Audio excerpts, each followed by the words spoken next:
ప్రస్తుతం మూసీ ప్రక్షాళన నేపథ్యంలో మనకు వినిపిస్తున్న పేర్లు సబర్మతి, థేమ్స్. ఈ రెండింటిని సీఎం రేవంత్ సహా చాలా మంది ఎగ్జాంపుల్ గా చూపిస్తున్నారు. అయితే అక్కడ ఏం చేస్తే ఆ రెండు నదులు బాగుపడ్డాయో ఎవ్వరికీ పెద్దగా తెలియదు. ఇప్పుడు మనం ఆ ప్రయత్నం చేయబోతున్నాం. ఒక దశలో మురికి కూపంగా మారి జీవం కోల్పోయి ఇక ఎందుకు పనికి రాదు అనుకున్న సమయంలో అద్భుతాలు ఎలా జరిగాయో చూద్దాం. ఆ నదులకు రాజయోగం పట్టి మహర్దశ రావడానికి ఎన్నెన్ని సంఘర్షణలు జరిగాయో చూపిస్తాం. పాలకుల గట్టి సంకల్పం ద్వారా సాధ్యమైందో తెలుసుకుందాం. మూసిని ఇప్పుడు బాగు చేద్దాం అనుకుంటే ఎన్ని ఆటంకాలు వస్తున్నాయో అందరూ చూస్తున్నదే.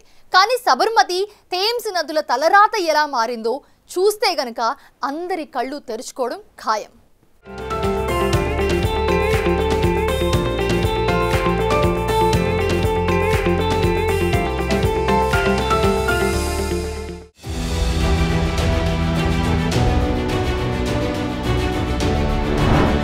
సబర్మతి, థేమ్స్ ఎలా బాగుపడ్డాయి?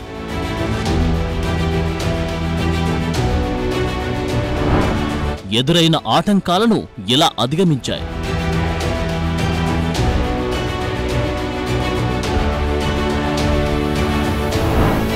అదే బాటలో మూసీ మురికి కూడా వదులుతుందా?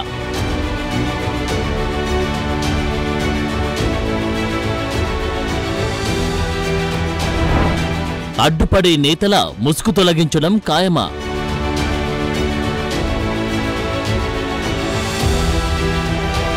మీరు కట్టుకున్న ఇండ్ల డ్రైనేజ్ హైదరాబాదు ప్రజలు తాగునీళ్ళ కలిపి మా ఇల్లు కూలగొట్టొద్దు కాబట్టి ముసుగు దొరకడానికి మూసి కావాల్సి వచ్చిందా మీకు? సవాళ్ళెన్ని వచ్చినా సర్కార్ ఇక ముందుకేనా?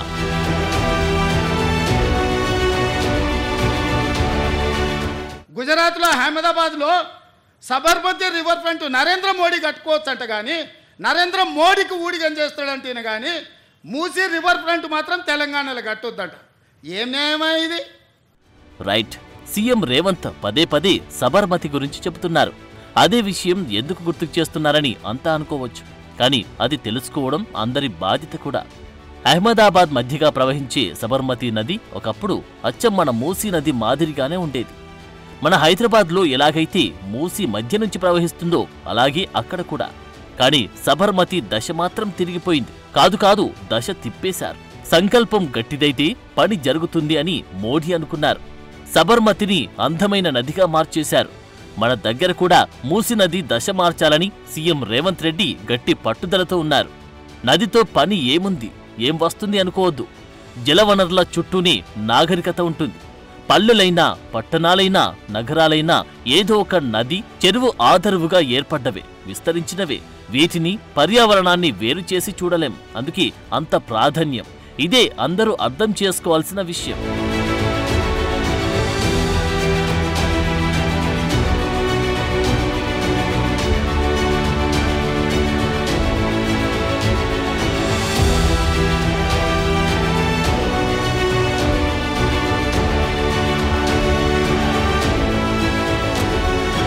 ఒకసారి సబర్మతి దగ్గరికి వెళ్దాం. మన మూసీ మాదిరిగానే ఆ నది కూడా ఒక దశలో మురికి కూపంగా మారిపోయింది.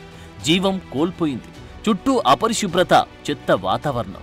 వీటికి తోడు ఆక్రమణలు, మురుగునీటి వ్యర్థాలు. ఒక్కటేమిటి, ఇప్పుడు మన మూసీ ఉన్నట్లుగాని సబర్మతి కూడా ఉండేది. నదికి, నగరానికి లింక్ తొలగిపోతే ఎలా ఉంటుందో ఒకప్పుడు సబర్మతి చూస్తే అర్థమవుతుంది. నీళ్లు లేక క్రికెట్ గ్రౌండ్గా, సర్కస్లకు వేదికగా అయింది సబర్మతి. అలాంటి దశ నుంచి మొత్తం కథ మార్చేశారు మోడీ. సబర్మతి రివర్ ఫ్రంట్ ఒక సంకల్పంతో మొదలైంది. మొదట్లో అది పగటి కలే అనుకున్నారు అంతా.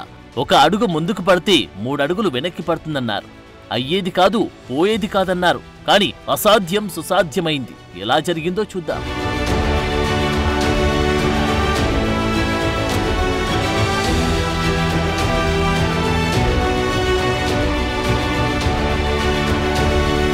సబర్మతి రివర్ ఫ్రంట్ కథ 1990ల నాటిది. 1997లో Ahmedabad municipal corporation Sabarmati river front development corporation లిమిటెడ్ను ఏర్పాటు చేసింది. 2001లో నరేంద్ర మోదీ గుజరాత్ ముఖ్యమంత్రిగా తొలిసారి బాధ్యతలు చేపట్టినప్పటి నుంచి సబర్మతి రివర్ ఫ్రంట్ అభివృద్ధికి అత్యంత ప్రాధాన్యత ఇవ్వాలని నిర్ణయించుకున్నారు. ప్రపంచంలోనే అత్యంత వినూత్నమైన పట్టణ ప్రణాళిక ప్రాజెక్టుగా దీన్ని రూపొందించాలని ఆయన కలలు కన్నారు. అయితే అనుకున్న వెంటనే ఇంత పెద్ద పని ఏదీ జరగదు కదా, అందరినీ ఒప్పించాలి, మెప్పించాలి, తరలించాలి, ఎంతో సంఘర్షణ, ఇవన్నీ జరిగాయి. 2005 వరకు ఇవే గొడవలు, సమస్యలు. కానీ 2005లో మాత్రం నిర్మాణాలు మొదలయ్యాయి. ఆక్రమణల తొలగింపు మొదలు చేసిన పనులతో 2012 నాటికి సబర్మతికి ఒక రూపు వచ్చింది. వాటర్ ఫ్రంట్ సహా బ్యూటిఫికేషన్, గ్రీనరీ, చుట్టూ పార్కులు ఏర్పాటు చేశారు, ప్రజలకు అందుబాటులోకి తెచ్చారు. 2012లోని ఇంటర్నేషనల్ కైట్ ఫెస్టివల్ సబర్మతి తీరంలోని మోడీ ఆధ్వర్యంలో నిర్వహించడంతో అంతర్జాతీయంగా టూరిజం మ్యాప్లోకి ఈ నది వచ్చింది. మారిన సబర్మతి ఎలా ఉందో బాహ్య ప్రపంచమంతా చూసింది. ఇక సెప్టెంబర్ 17, 2014న చైనా అధ్యక్షుడు జిన్పింగ్ సతీ సమేతంగా సబర్మతి రివర్ ఫ్రంట్ను చూసి అద్భుతమన్నారు.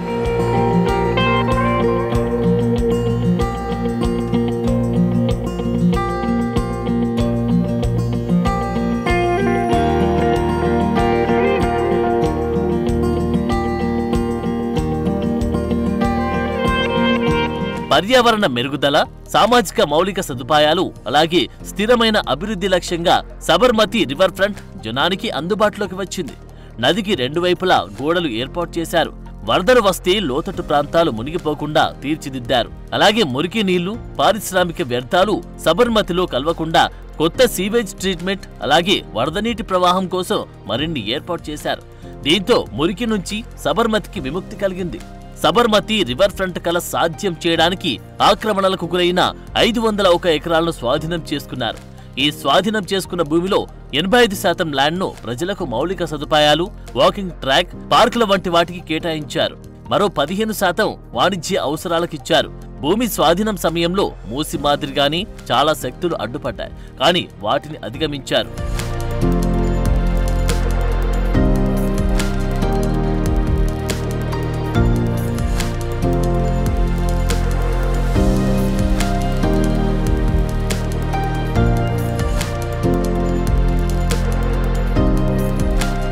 ఆగస్టు 2022లో రివర్ ఫ్రంట్ ను మరింత ఆకర్షణీయంగా మార్చేలా పాదాచారుల కోసం అటల్ బ్రిడ్జిని ప్రారంభించారు. ఈ ఫుట్ఓవర్ బ్రిడ్జ్ తో నది మధ్యలో నిలబడి నీటి ప్రవాహాన్ని చూసేలా తీర్చిదిద్దారు. అలాగే ట్రాఫిక్ ఇబ్బందులు లేకుండా సైక్లిస్టులు కూడా ఈ బ్రిడ్జిని ఉపయోగించుకుంటున్నారు. ఇవే కాదు, సబర్మతి చుట్టూ river front market, laundry campus వంటివి తెచ్చారు. వెండింగ్ ప్లాట్ఫామ్లు ఏర్పాటు చేయించారు. నగరంలో పచ్చదనం పెంచేందుకు SRFD ప్రాజెక్టు ద్వారా 1,00,000 మొక్కలు నాటారు. బ్యారేజ్ కమ్ బ్రిడ్జ్ ప్రణాళికలతో ఎయిర్పోర్ట్ కు అహ్మదాబాద్ లో ఒక చోటు నుంచి మరో చోటికి ఈజీగా వెళ్లేలా తీర్చిదిద్దారు.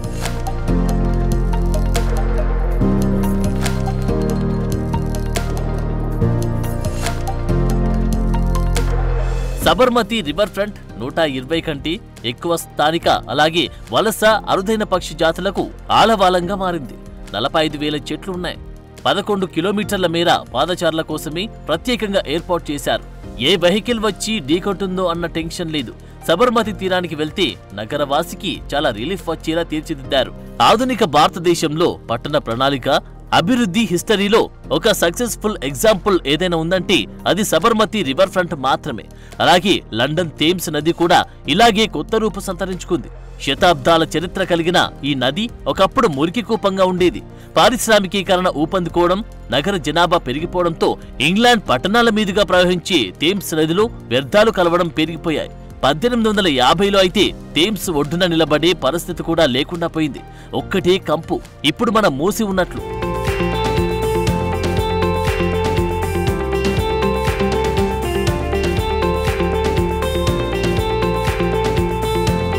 కానీ దాని సంకల్ప బలంతో దాని కథను మార్చేశారు పాలకులు. థేమ్స్ యాక్షన్ ప్లాన్ షురూ చేశారు. లండన్లోకి ఎంట్రీ అవుతున్నప్పుడే వరదల దాటి నుంచి రక్షణ కల్పించేందుకు భారీ థేమ్స్ బ్యారియర్ నిర్మించారు.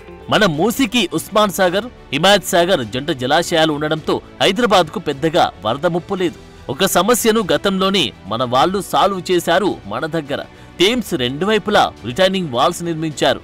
వరద వచ్చినా తట్టుకునేలా తీర్చిదిద్దారు. బ్రిడ్జిలు కట్టారు. పాదచారుల కోసం ఏర్పాట్లు చేశారు. నదిలో బోటింగ్ కూడా ఉంటుంది.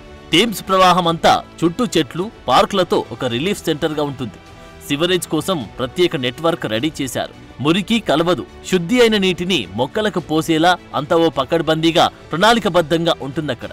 సో అటు సబర్మతి, ఇటు థేమ్స్ ఈ 2 ఎగ్జాంపుల్స్ చూశాక, ఆ నదులు ఇప్పుడు కలకలలాడుతున్న దృశ్యాలు చూశాక మూసి మారడమా వద్దా అన్నది హైదరాబాదీలే నిర్ణయించుకోవాలి.